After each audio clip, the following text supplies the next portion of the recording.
Hey, what's up, guys? It's Craig Syracusa, Walk in Faith. Happy Tuesday. It is September 15th. Hope you're enjoying the morning. Unity of the Spirit. Make every effort to keep yourselves united in the Spirit, and that's Ephesians. The structure of the human body is complex and endlessly fascinating. All of the body's components work together in a beautiful, intrinsic harmony that surpasses understanding. When something goes wrong with one part, the entire organism is affected. This is the way the body of Christ functions as well. As believers, we all work together and operate as one unit when we submit to the leadership of the Holy Spirit and recognize Jesus as our head.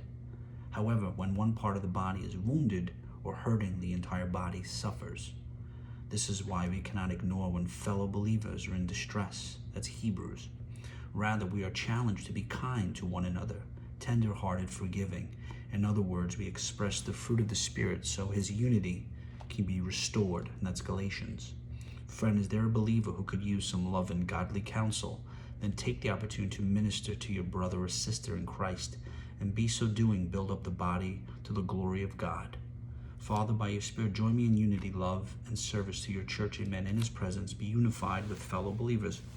So it's very interesting. I know a lot of us, we're always, calling people up and trying to get advice.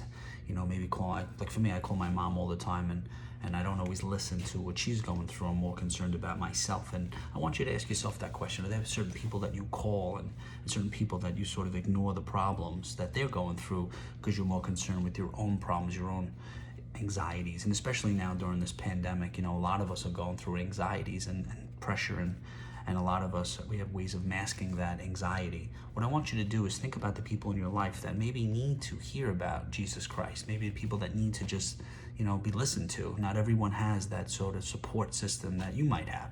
So think about that today before you call someone to spill all your garbage. Think about somebody that you could listen to and minister to, because we're all going through a lot, especially now during these really uncertain times. Until next time, always remember you have the ability to inspire and evangelize through words and actions.